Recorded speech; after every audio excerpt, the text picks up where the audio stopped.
Hello, and welcome to another episode of the William Branham Historical Research Podcast. I'm your host, John Collins, the author and the founder of William Branham Historical Research at william-branham.org, and with me I have my co-host, researcher, and friend, John McKinnon, the author of The Persuasive Preacher, The Gifted Prophet, and The Noble Politician. And together, we're discussing weaponized religion, how Christian identity fused with early Christian fundamentalism and politics to form the foundation for the new Apostolic Reformation. John, I feel like today is the day where everything begins to really come together. We've given all these various backgrounds into all of the Klan and the different movements, and all of the pieces of the puzzle are just kind of laying there scattered. And today is the day where we kind of bring all of those pieces together, and you can start to see the Christian identity start to take shape. And it's taking shape, many places across the nation, but here in Jeffersonville, where I live, it was taking shape as well at the same time.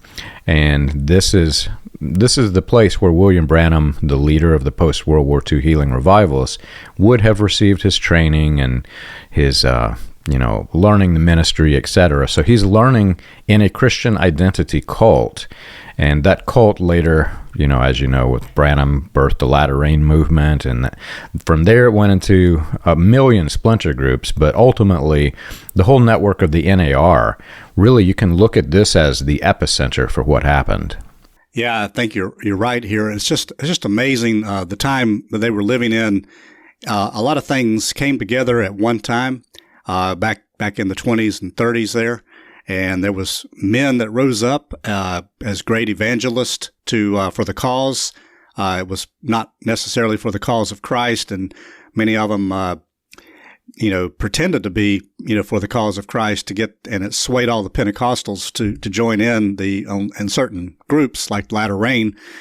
And it was just a unique time. I mean, I'm just amazed at how it took just a few figures like Davis to start his group.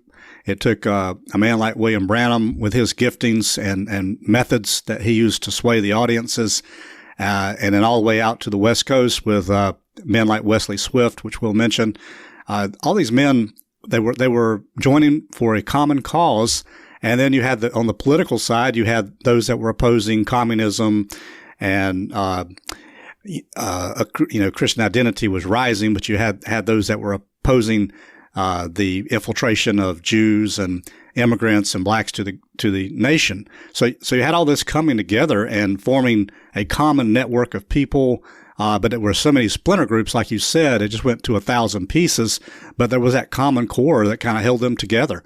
And we're going to explore that and explore more of Roy Davis's life. But we're going to find out he's making his way across the nation. He does a lot of damage everywhere he goes, but he ends up having to run from one town to the next. But he's definitely spreading his form of the gospel and his ideologies that are right in line with these things. But he's going to find a home out in the West Coast. We'll find out. He's going to find a home out there for a while, because this movement had really infiltrated the West Coast all the way down from Canada, we'll find. Yeah, and there's a couple other names which are really interesting if you think about it that I'm going to drop. While all of this was building in the background, you also had Henry Ford. And you think of Henry Ford, you think of Ford Motors, you really don't think of religion. But Henry Ford was very influential in helping Christian identity take its roots in the United States. And he was, another interesting tidbit, Abraham Vereid of the Fellowship International, which is called the Family. Abraham Vereid and Henry Ford collaborated a bit. I think Ford was, if I remember right, it was a Bible student of Abraham Vereid, the founder of the Family. And in 1918, Henry Ford purchased his local newspaper, the Dearborn Independent, and he published, I think it's in the 1920s, he began publishing a series called The International Jew. And this was a series that was highly anti-Semitic, racist. It was themed with Christian identity all throughout. It ran for 91 issues.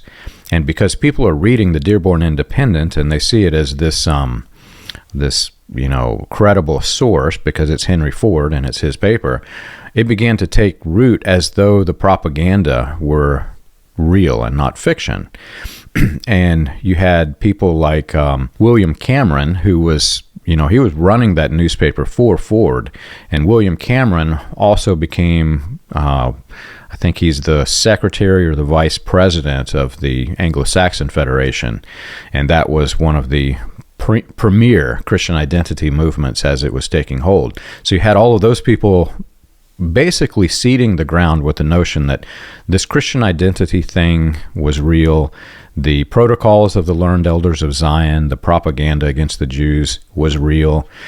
And they helped spread this. So they basically created a fertile field. And then people like Wesley Swift, which you mentioned, and, years later, Branham, also Davis, all these people, they basically took the fertile field that was created by Ford and others, the Anglo-Saxon Federation and others, and they started planting roots that began to grow, and those roots developed into some very nasty things in the 1960s. So we're looking at, the period of time after that field has been planted. We're in approximately the 30s, I think, in what we're getting into today.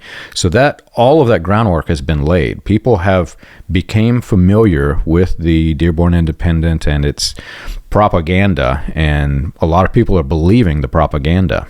Yeah, it's good that you mentioned the seeds of all this and where it all came from.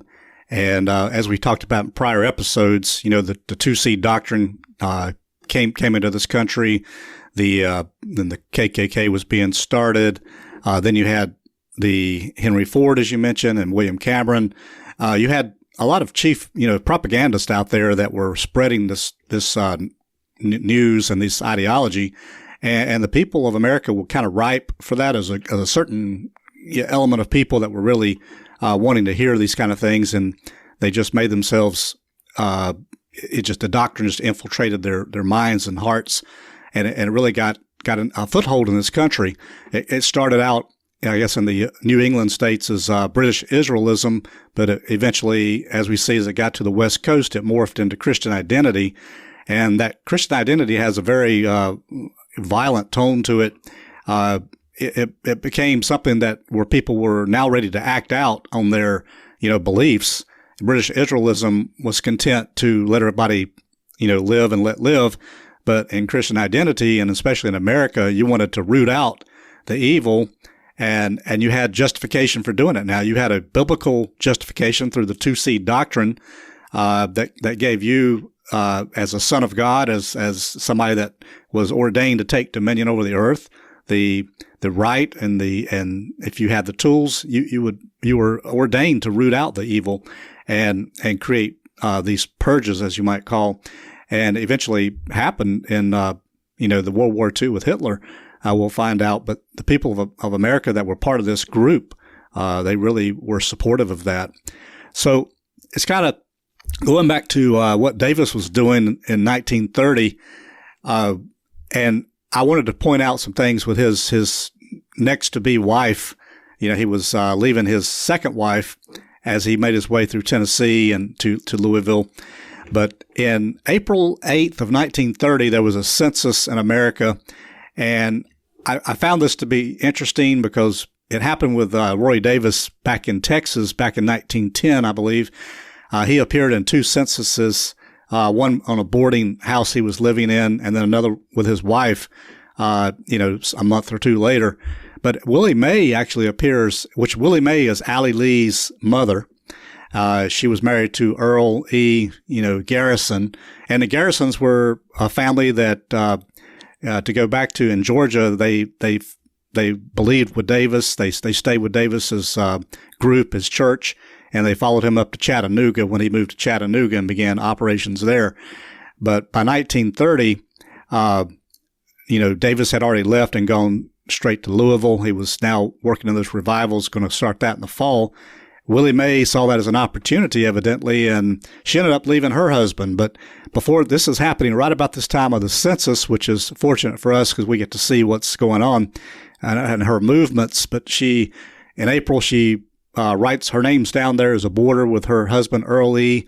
and Robert Garrison.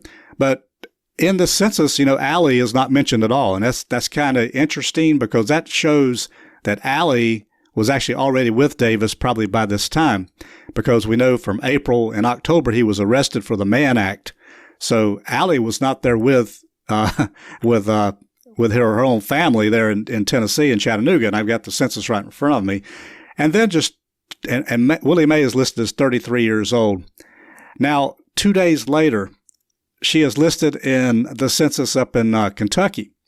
So she must have been recorded there in Chattanooga and then traveled up to Kentucky, ever how they did that. And now she's listed in the census in Louisville with Roy Davis as boarders, and Allie is also listed as 16 years old. Willie Mae lists her age then as 34. Now, she was born in January, so she was probably already 34, but that was kind of strange that her age changed 1 year, just 2 days later. And by October 1930, Allie had turned 17 by this time. So we know that's who this is talking about.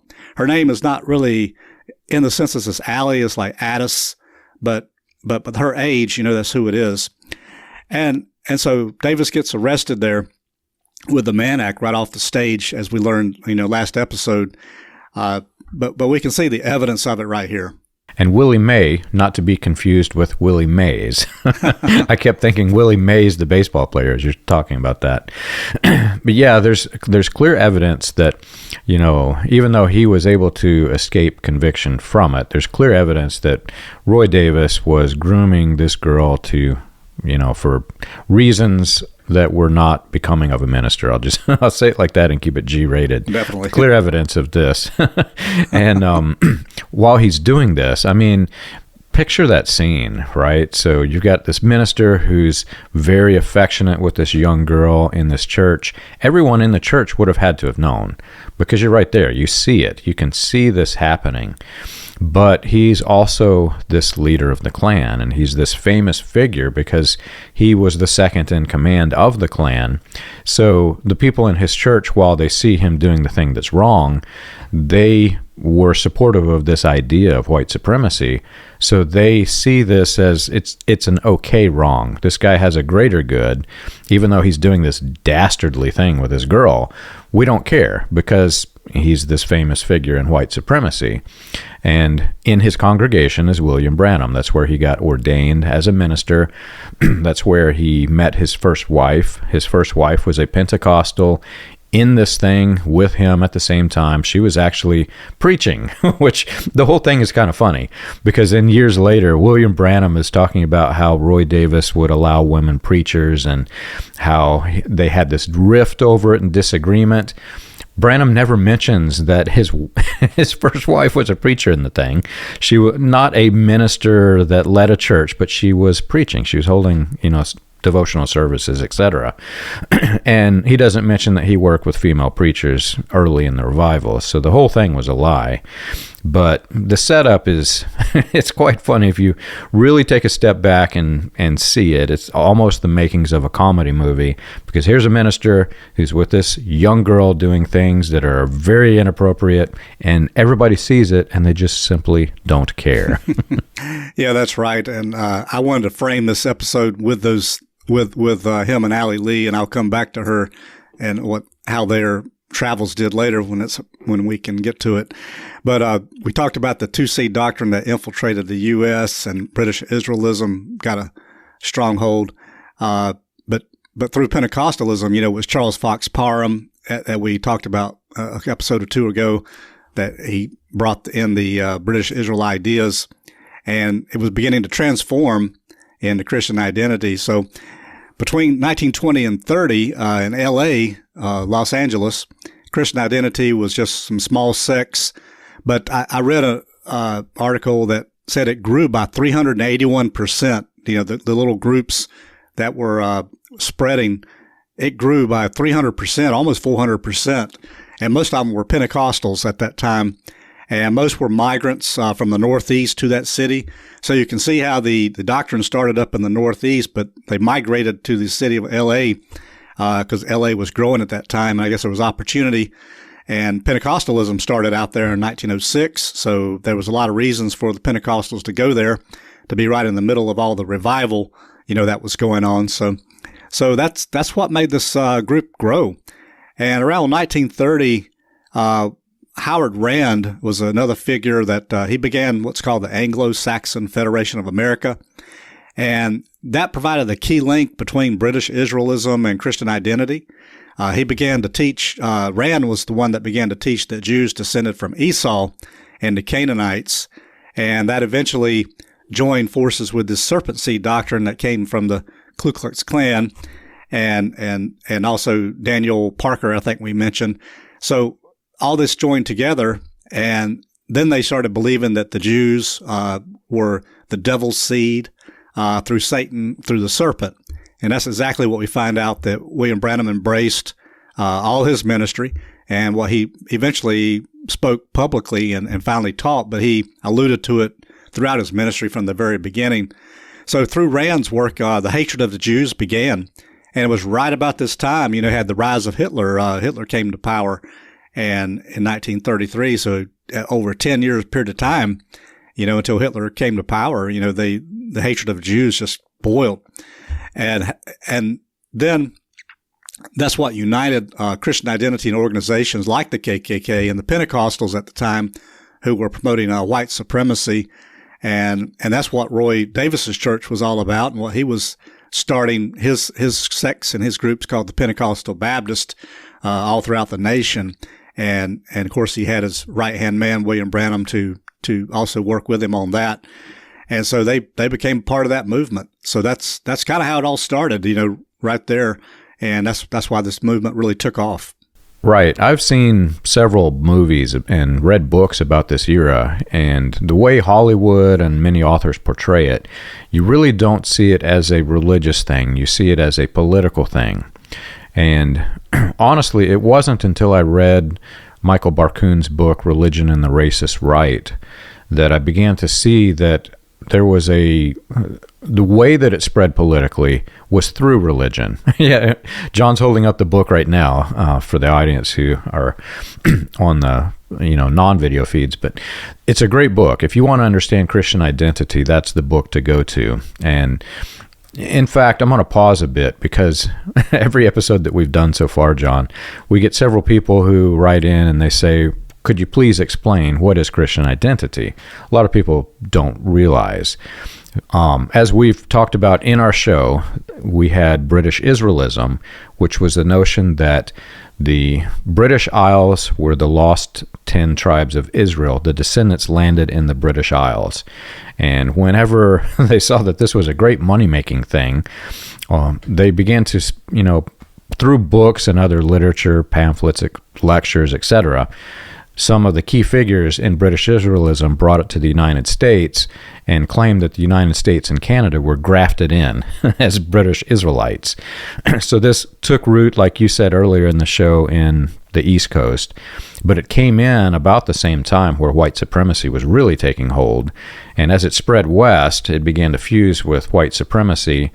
Then we have the Protocols of the Learned Elders of Zion being published and mixed with anti-Semitism, and by the time it reaches the West Coast, as it's sweeping across, they began to claim that our identities as Christians is rooted in this British Israel theology, and that through the Protocols of the Learned Elders of Zion, the Jews had invaded the politics of America, the religion of America, the education of America.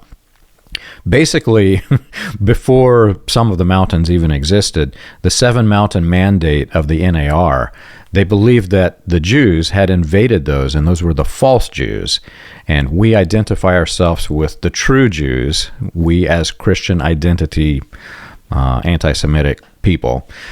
By the time it reaches the West Coast, that is your identity, and that began to spread all throughout. So that's really, if you want to sum up Christian identity, that's probably the easiest way.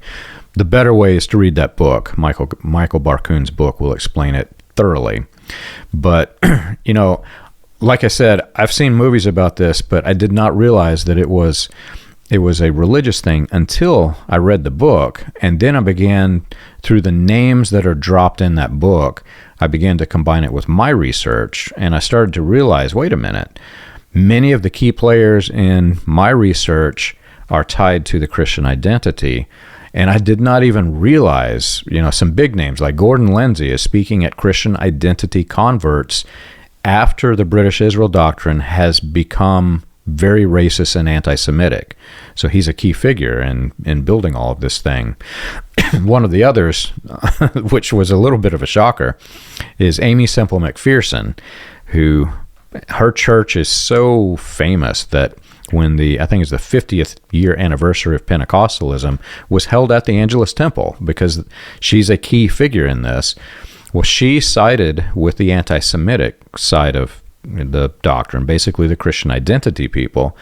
And right after the Night of the Broken Glass, which is, whenever something like 30,000 Jews were attacked by the Germans. They had burned the businesses. They had taken several of the people prisoner and hostage. It's the epicenter for what developed into World War II.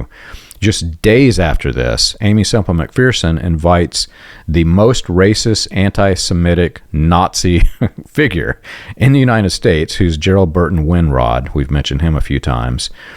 Just days after that event happened, she invites him into her church to speak as the minister, the featured minister in her church, which is making a statement, I am siding with the Christian identity people.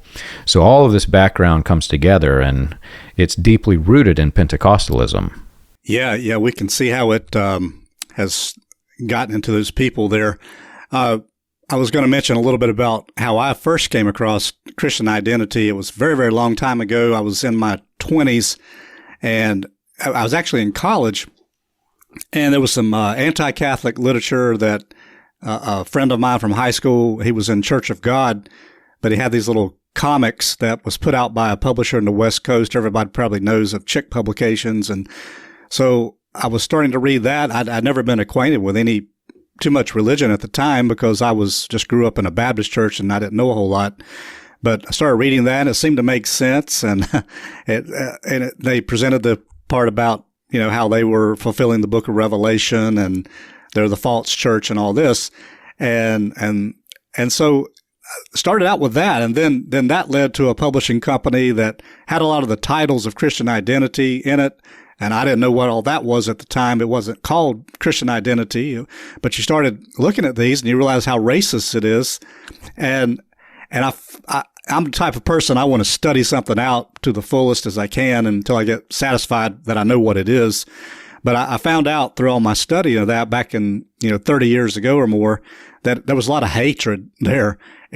Everyone that embraced that ideology tended to have a whole bunch of hatred built up that they just wanted to unleash through acting out. And we see that, you've seen that in the day we live in today, but there's still those little groups out there, not as big as it was.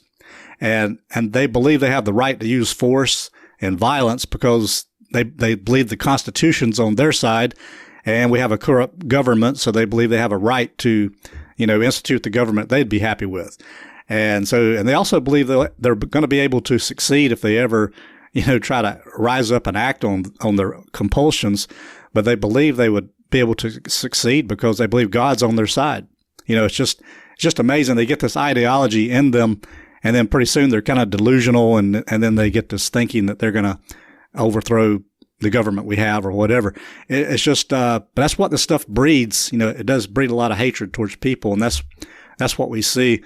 And the population, thankfully, hasn't been swept into that. Thankfully, that has been pointed out, and which we're trying to do as well, so that people are warned about these kind of groups. But we go back to some of the things that were happening. There was a man named Philip E.J. Monson. He founded the Kingdom Bible College and also the Covenant Evangelistic Association. But he was actually appointed the district superintendent eventually over Howard Rand's Anglo-Saxon Federation of America. And he was over several states in the West, California, Nevada, and Utah, Washington, and Idaho, and Oregon. So he was pretty powerful in his position. And in his Kingdom Bible College is where Wesley Swift comes into view. This was in the 1930s. Wesley was a student at that Bible college, and that's where he was influenced by all these ideas. Now, the doctrine of the two seeds was promoted there. But once he embraced those doctrines, Wesley Swift wasn't much of a writer, but he was a big evangelist, and he could sure preach. And we have a lot of his recordings today. That's pretty much the documentation or the legacy that he left was his recorded sermons, because he didn't write a lot of books or anything. But he preached that so strongly and spread that ideology so well that he had a pretty big following. And I believe you even said that Wesley was preaching in message churches, way up maybe in late 90s or up to the 90s. But he was introduced to British Israelism by Gerald Burton Winrod, it was said. And then various organizations, began to spring up at that time. But, Wesley Swift was a primary evangelist for this doctrine. But all these sects, their fascinations were, promoting the white supremacy, the two-seed doctrine. They started blending British Israelism and Christian identity. But another interesting thing about all these groups that rose up, most of them were interested in spiritualism, pyramidology, astrology, some in the occult, and end-of-days theology, premillennialism. They all had this mindset that the world's going to end very soon. We find that in the healing revival, that was the primary thing. The Lord's coming could be the very next day. The world's going to just be doomed, and the war's going to happen, blow up, and end of days here. But being the spiritualism, pyramidology, and astrology, we find that Branham embraced all those three. As the more and more I study on this, for him to say, for William Branham to say that the pyramid was another Bible is just absurd, or that the zodiac itself was written as a Bible. And, God has signs in the heavens, of course, but to say it was an actual Bible is far from the truth. And to say the pyramid was built in the time of Enoch is very absurd. And to say that it was a Bible as well is absurd. But that was just the things they were believing, and William Branham promoted that in all his sermons. You can read it time and time again. He many quotes where he said that. So that was part of the doctrine they embraced there. Then we had Clem Davies. Clem Davies was a big part of the revival movement. He was in a meeting with Gordon Lindsay, I think. But he was part of the KKK of the 20s, and in 1933 he was in the Chicago World's Fair and began to speak there. And you wonder if, William Branham had traveled to the 33 Chicago World's Fair, and you wonder if he didn't come in contact with Clem Davies or hear some of his speeches there where he was promoting Christian identity theology and also defending the KKK at the time. So we know all that was around, in the circles of influence, Branham was involved with. Davies was also a speaker at the Anglo-Saxon Federation meeting in 1940, and that was actually organized by Gordon Lindsay. But he traveled and ministered through the United States and Canada in the 40s, and he was actually sponsored by Tato's Kardashian, which we know that's definitely related to the connections Branham had, because the Kardashians sponsored him, Clem Davies, and Avak Hagopian, the faith healer that came to try to heal the son, that was invalid. So we got all these figures here coming to influence, Christianity, influence Pentecostalism, and being involved in William Branham circles. So we know he was very connected with all this. Have you ever wondered how the Pentecostal movement started, or how the progression of modern Pentecostalism transitioned through the latter rain, charismatic, and other fringe movements into the new Apostolic Reformation? You can learn this and more on William Branham Historical Research's website, william-branham.org. On the books page of the website, you can find the compiled research of John Collins, Charles Paisley, Stephen Montgomery, John McKinnon, and others, with links to the paper, audio, and digital versions of each book. You can also find resources and documentation on various people and topics related to those movements. If you want to contribute to the cause, you can support the podcast by clicking the Contribute button at the top, And as always, be sure to like and subscribe to the audio or video version that you're listening to or watching. On behalf of William Branham Historical Research, we want to thank you for your support. You know, you mentioned Philip Monson, and I want to go back and emphasize something that you said and something that ties to the history. Philip Monson is one of the first figures who really took the two-seed doctrine of Christian identity, what William Branham would later call the serpent seed. He's the one who framed it into a religious context and put labels onto it where it turned into a theology. And, you know, if you were in the message, you're familiar that William Branham said that this very racist and anti-Semitic two-seed doctrine that he called serpent seed, he said it was a divine revelation from God. And so if you're raised in the message like I was, you are to believe that this was something new to the earth, and this was something that we had to consider to be righteous, this very racist, anti-Semitic thing. And it came to him as a quote-unquote revelation in, 1958, 1959. He himself mentions learning it in Roy Davis's church, which would have been the 30s. And Roy Davis, as you know, was white supremacy, second in command. So he was one of the most racist people. But Philip Monson, he introduced this doctrine in 1928 in the form of a religious thesis, and it began to take root and it began to spread. And like you said, there were many doctrines that developed that were very, very weird. I'll just call it weird. They were extra biblical doctrines, such as the pyramid being this. They didn't consider it a Bible, even though William Branham called it that. They considered it a prophetic document written by the ancients that was to be mapping out the end of days. That's the way that they believed it. And they believed that the King's Tunnel, the discovery of it, and its dimensions were basically a roadmap that we could see that led straight to the end of days. And they began to do doomsday calculations based off of the pyramid. And you can almost, to the letter, identify a religious person who is a Christian identity leader or white supremacist by whether or not they accept this weird pyramid doctrine. There's also the doctrine of the zodiac, etc.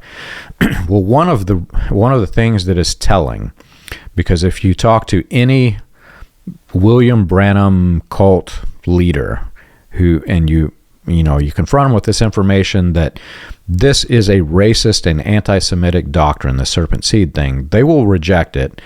They will say, no, William Branham taught a non-racist version of this. And that's because William Branham took the words that suggested racist out of that sermon so that it could slide in under the radar.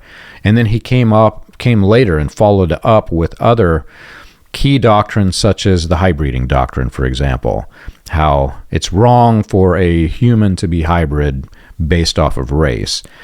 So he's tying it together, but there's another element of this that's even more sinister and more difficult to understand and find, and that is the fact that the racist version of this doctrine by the racist ministers also included the notion of quote-unquote mud people.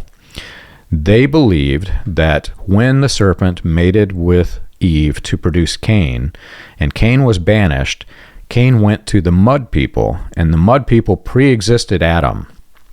And so when Cain mated with the mud people, it created the people with black skin.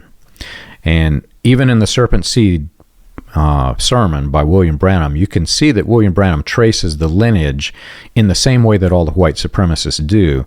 Even though he's not using the word black, he's tracing the same lineage of the white supremacists.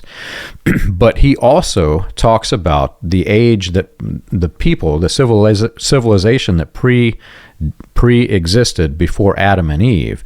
He said, and he uses the word seed, that's even more critical to understand. He said, I believe every seed was laying right here from some other civilization or something. And he is talking about the pre-Adamic race. He's talking about the mud peoples. So William Branham was clearly influenced by the white supremacy, anti-Semitic people to believe that Cain mated with mud people, and that produces the black skin. And it's my opinion, I can't prove it, but we have seen sermons that have been scrubbed, and we've seen entire sermon collections that have been pulled from the list. You can't access them. I believe that he probably openly talked about the mud people, but we don't see any evidence of it. They've scrubbed every single thing, but ironically, they missed taking out the serpent seed sermon. They should have taken it out, and we would have never pieced all this together.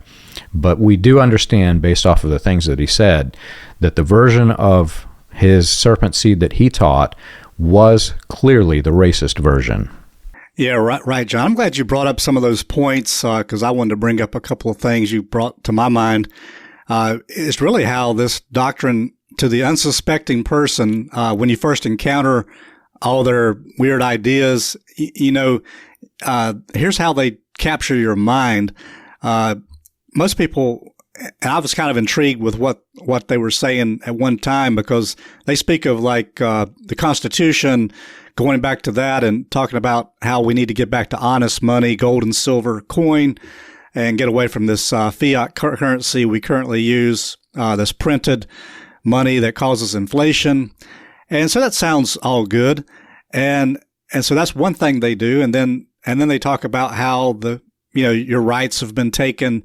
You need to reassert your rights. And, it could even be something as simple through the driver's license. Well, you don't need a driver's license to have the right to travel or to drive.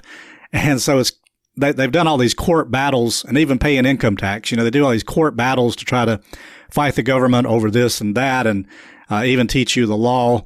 And so it's very intriguing to read and study, because, there's some validity to some of it.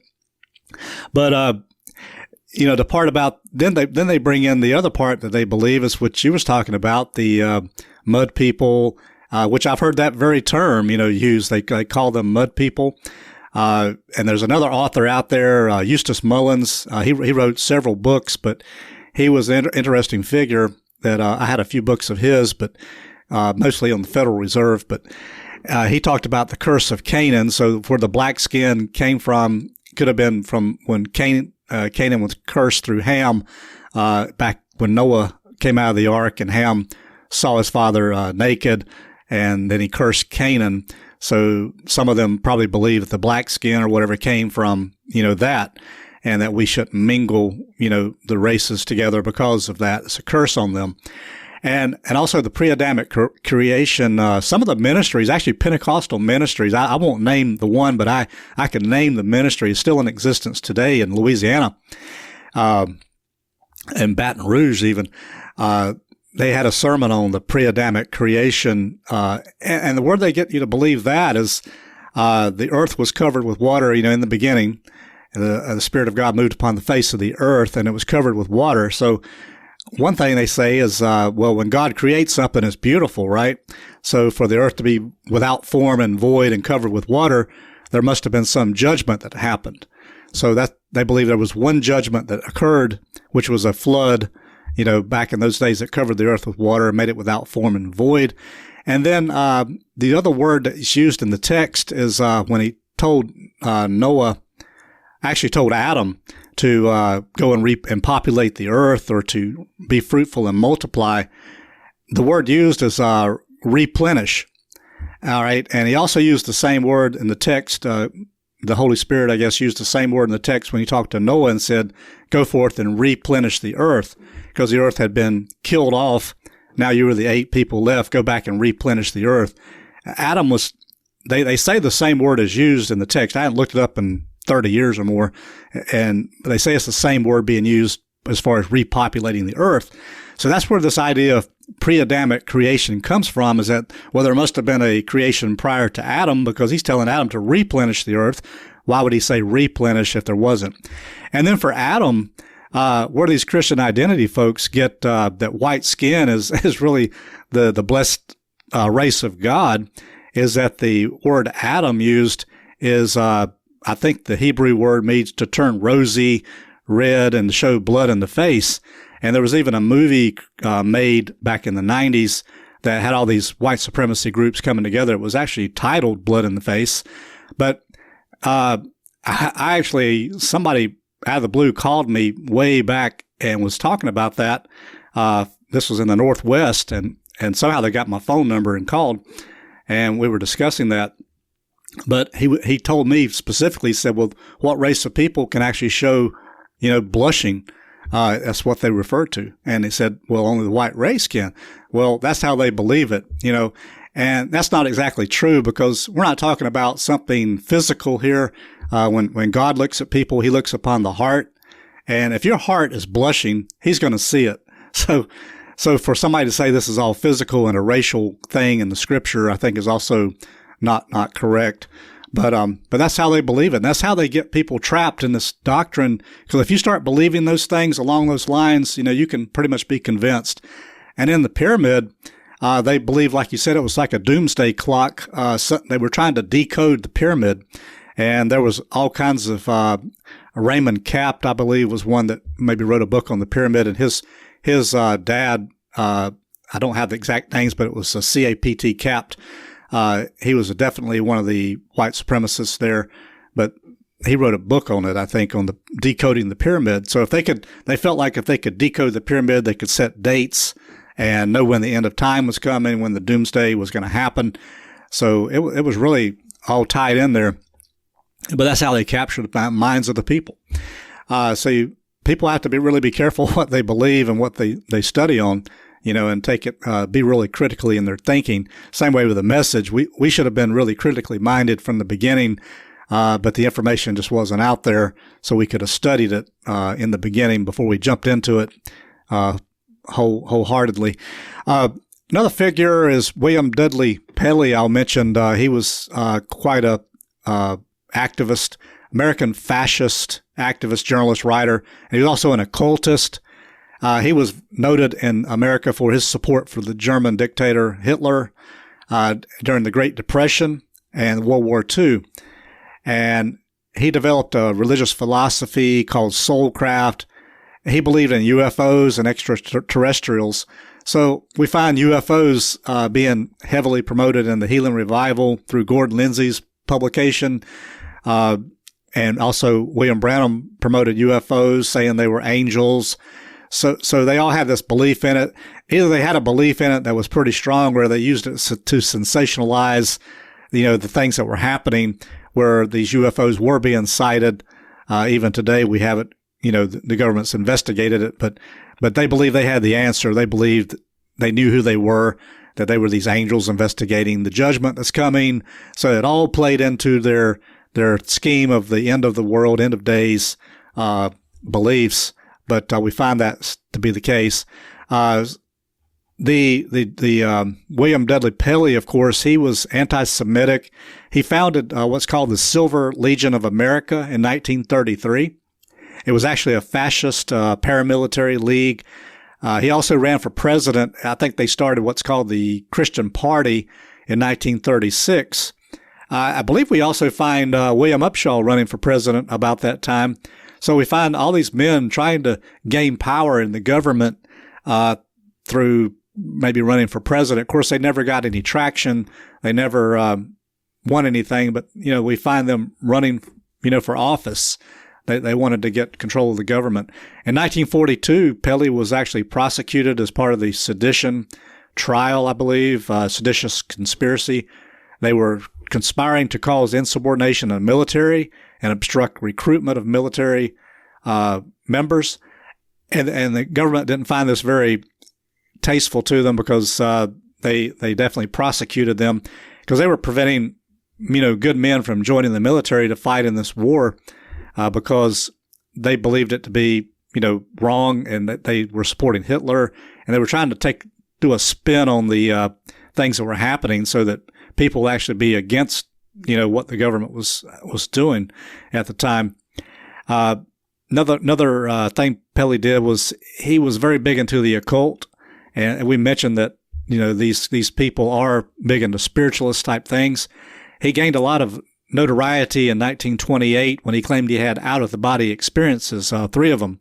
He traveled to the other planes of existence. He believed these experiences gave him the ability to levitate. and we remember David Walker, little David, touring with William Branham at the time.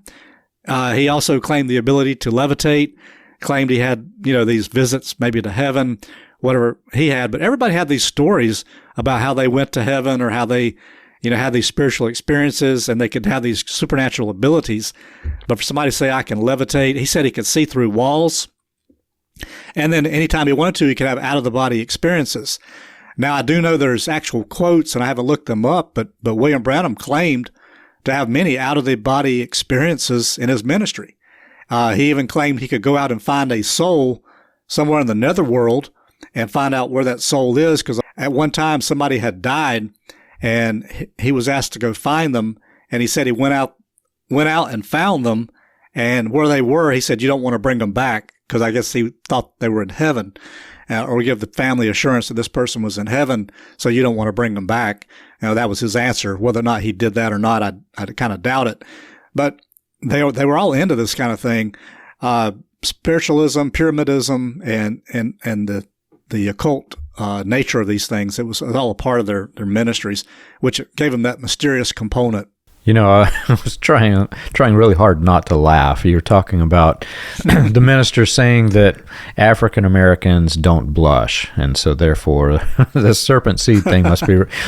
That is not true, man. I have had friends with black skin for years, and I can assure you that they do blush. Maybe you don't see the blushing in all of the people, but you do see blushing. They're humans. That is, we cannot say that they are not human and they don't blush, because they blush. It's just, and it's ironic because it was just yesterday I recorded an episode. It'll come out long before this one, but with Steve Montgomery talking about propaganda in the NAR. And you're talking about UFOs and the occult and all of these different things that entered into this Christian identity movement, which was a pseudo-religious movement. And what it was propaganda. The UFOs, these people used the UFO craze to create propaganda of fear to come into this thing, and religious leaders were doing it. I mean, you can go find, I don't know how many books that Gordon Lindsay wrote on UFOs, and you find William Branham doing the same thing. You go through the latter rain and search latter rain ministers, and you'll find all of them are preaching this UFO thing. And in today's world, this wouldn't fly. You could not take such pseudoscience as black people not blushing. Your average person is going to hear this, and they're going to say, well, I can go to the internet and I can search, do they blush or do they not? And you find ministers who are still trying to uphold this propaganda thing. They're still teaching this weird thing. And it's not sticking because now we have the information age. You can go look it up. Well, back in the days of latter rain and all of the birth of Christian identity, you didn't have this. The average person could not easily access information. And so propaganda was quickly spreading. And, you mentioned the fascism. It's really interesting that you had the rise of fascism, you had the rise of Nazis and all of this, who were using propaganda strategies on the United States. That's documented history. That's not even, it's not even conspiracy theory. They were using propaganda in the United States, and they were using religious propaganda, because before there was a Facebook or I almost said Twitter, I think it's called X now. Before there were any of these things that could spread propaganda, back then you had religion. You had all of these revivalists. So the best way, if you wanted to spread propaganda through the nation, you did it through religion. Yeah, it was no different back then than it is today. People take a story and they believe it to be true and they spread it before they've even vetted whether it was true or not. So it was happening back then. So the propagandists probably got traction where they didn't expect it, from people that were gullible. But I think back then people were more gullible than they are today because we didn't have access to information. They believed and they trusted those ministers. Ministry was always a trusted profession, and it was only in this 20th century, I guess, it became a very suspect profession for a lot of people, and it still is today. Even the 21st century, we find many ministers proving to be, not what they say they are. So we're finding that to be true. So beginning in 1931, there was an article, Davis was operating, of course, in Jeffersonville, and he, of course, doing what he does best. He takes money to try to use it for his own purposes. So he was charged with taking money under false pretenses, and this was in regard to taking a loan on a mortgage that was not valid. $450 from this lady, Mrs. Kane, to do some repairs on the church. I mean, he may have tried to use that to fix up the church that he had bought at the time, to turn it into a church. I think the church that he bought actually closed down, and he took it over. And so they made a loan, but it was turned out to be an invalid mortgage. So he was accused of that. And then we find in 1933 in April, this is where we get back into the Garrison family. And we know for sure there's, the evidence is 100% that Willie Mae Garrison, the mother of Allie Lee, was there in the church, because she's in a play. She was the Mary Magdalene in the play that they had, and that was in April of 1933. And then she's also conducting the services on Sunday morning in February of 1934. So that's where the women preacher idea, I guess, that William Branham mentioned that he had a rift with Davis on, was because there's a lot of women being mentioned in Davis's ministry. Perhaps all that was left of Davis's ministry that time was a lot of the women, because most of the men that were good men left, and somehow Davis managed to keep the women loyal to him, but he must not have kept enough men to be able to conduct services. So we got Willie Mae Garrison conducting the services Sunday morning, Sister Ada Brown conducting devotional service Sunday night.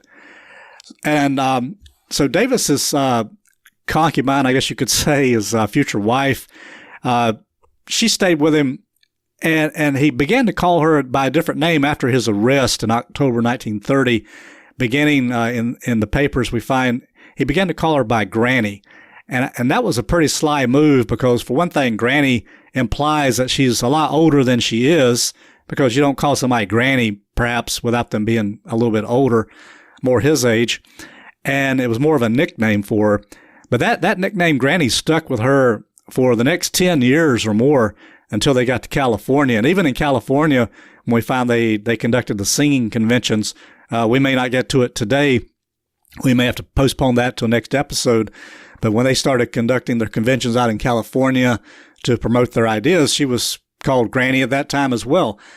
This started back in Jeffersonville when they had that. So they talked about the characters in the play. He did this all to hide her identity, because at times throughout the West, as he went into Oklahoma and so forth, he called her his daughter. And she was known as his daughter because he did have a real daughter, Catherine, at the time too, that was right there with him, about the same age. But he started calling her his daughter, so that made it legitimate, because he could say he did have a daughter, and this was his daughter. People didn't know the difference. But Willie Mae condoned it. She probably saw it as a ticket for her daughter to have a good financially secure life. And Willie Mae eventually follows Davis all the way to Texas, because they're all together in the very end. But in the meantime, while Davis is building his empire here in September 1933, he has a convention of the first annual convention of the Pentecostal Baptist Church of God. It opened during that time, and he invited his brothers. W.L. Davis came from Louisiana, was scheduled to speak, being a principal speaker. I believe Dan Davis was already there, had his own church, so they were probably all involved. And all that continued to try to build an empire there for Davis. But interesting thing is, by February 1934, Davis's church was mentioned for the last time in the papers, and that's when his church actually burned. It was in February 1934, and so it ceased to be mentioned in the papers. Then right after that, in March, we find more of Davis's antics. He had actually gotten with a widow who was called Miss Eakin, and he actually convinced her to sign her estate over to him. And he was this was the most devastating thing he ever did in Jeffersonville, I think, or the most sneaky, cunning things he ever did, because he basically tried to take the property of this lady out from under the family, where she had a living will already in place. He convinced her to do another will, and it eventually made it into the courts. She died, and then he was trying to lay claim to the estate there.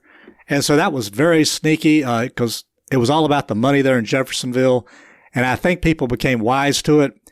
He hangs around Jeffersonville after his church burns, and of course William Branham takes over his congregation. They ended up building a church later. We find in the say mid-1930s, and Branham begins to be the pastor of the church, and Davis is kind of out of the picture, but he's still ministering around Jeffersonville.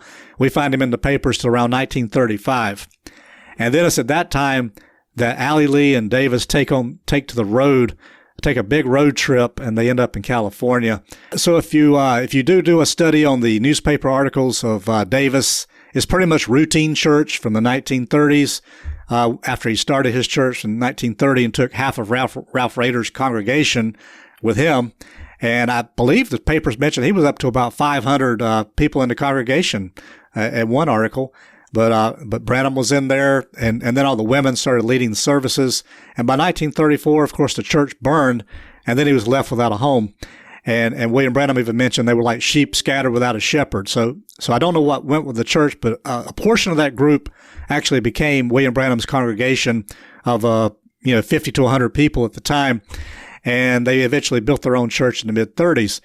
But this was about the time that Davis was falling out of favor with a lot of people in Jeffersonville because of his antics of trying to take money under false pretenses. I mean, that was what he was really after.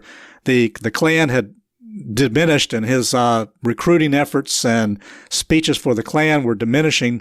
He wasn't getting much money from that at that time, and these organizations, so religion wasn't quite getting him there. So now he tries to steal the estate of a widow from the very family that should have gotten the estate, and eventually ends up in court over it. But we're going to find out in the later episode how he's ready to go on the road now with Allie Lee as they're going to try to build an organization and influence throughout the West. So this episode has been quite a wild ride. We've got all of these scattered pieces, and then we keep going back to Davis. And I'm certain the listeners are thinking, well, how do I tie all this together? We've got everything from, the Bible colleges out west to the two-seed doctrine, and here's Davis and this this young girl and stealing money. How do I tie all this together, right? Well, so let's sum up this episode, because the next one's where we get into how this really matters.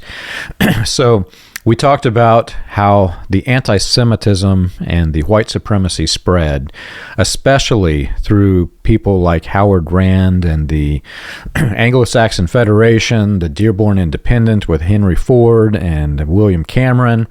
And then it got into religion. You've got, people like Gerald Winrod, who was who called the Kansas Hitler, the Jayhawk Nazi. He's going into Pentecostalism and fundamentalism. And in Jeffersonville, where it seems like it's fully unrelated, you have the second in command of the 1915 Ku Klux Klan. The first in command, William Joseph Simmons, he's out of the picture. He no longer has the clout that he had before. And the Klan is kind of in disarray because the Indiana Klan, which was the largest Klan organization for its era, it had almost disbanded over the things that happened with D.C. Stevenson. So, Klans disbanded, anti-Semitism, racism had spread, this fertile field had been laid. And now, think about the white supremacy agenda and the propaganda that's coming from the protocols of the learned elders of Zion. When those two began to fuse, and many, many people in Pentecostal religion and fundamentalist religion were accepting this, and this is very, very shortly before the formation of the UPCI. So you had all these various splinter groups of Pentecostalism at this time. So Davis creates a Pentecostal organization called the Pentecostal Baptist Church of God, whose headquarters is in Jeffersonville, Indiana. And there were many satellite churches. William Branham was a minister and evangelist for this movement. He was basically a bishop in that Pentecostal organization, and Branham had multiple churches that he facilitated. When Davis ran out of town, Branham had the Jeffersonville church, and then he had one just, I think it's west of here. There was another one definitely. There were probably more. Those are the only two that we have history remaining of. And all of this is being set up right before the UPCI forms. So as all of these Pentecostal organizations begin to come together, you have Branham trying to join his organization into it. He doesn't succeed, but what he did was far greater. When you think about the birth of the Latter Rain movement, and you think about all of the key elements of doctrine that established that movement, it was established on the notion that the church had become apostate, and that the church had been invaded by this apostate religion, the Catholics and whatnot. Well, that was part of the propaganda that had spread with the protocols of the Learned Elders of Zion. Religious leaders claimed that Catholicism had merged with the Jewish conspiracy to invade religion, education, politics, etc. And if you take all of that away, if you remove that fertile field, latter rain does not exist. And if you carry it a step further into today's world, if you take all of that away, the Seven Mountain Mandate of the NAR does not exist. So now we're talking about the birth of what would eventually become the NAR. So I feel like this has been so much packed into one episode, John. It's kind of hard to talk through it, but glad we went through this. Yeah, I'm very glad we went through it too, John. And I like how you brought it all together and how you can see all this is coming together. And what we see today is very much what started there in the 30s. And it's just an amazing history to watch it unfold. But it does start with the premise that the church is apostate, and that was actually nothing new. I mean, there was other cult groups that started, such as, we could talk about other groups that always start with that premise, well, the church is apostate, so we must be the true church. And so every group and the sect that wants to break away from the mainstream, that's what they generally point to, is that you're all apostates and we're the true church. And Davis was very much wanting to, this was the start of it here, very early on, and he was basically spearheading, the start of these Pentecostal organizations that would hold all this ideology within it, and then which eventually became the latter rain. But like you said, if you take away those components there, it just all falls apart, and basic Christianity should be what only remains. But take away all those components that holds that group together, which is the fear, end of days, the spiritualism, the mystical aspects of it, that they can take the word and do with the word of God any way they please. They can call everybody else apostate, and we're the true church. But yeah, you take all that away and you just go back to basic Christianity. You don't need all that. That just falls apart.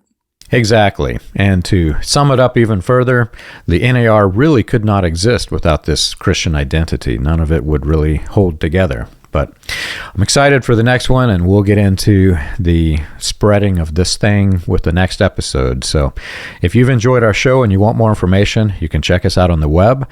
You can find us at william-branham.org. For more information about Roy Davis and William Branham, read The Persuasive Preacher, The Gifted Prophet, and The Noble Politician. For more information about the dark side of latter rain, read Weaponized Religion, From Latter Rain to Colonia Dignidad, available on Amazon, Kindle, and Audible.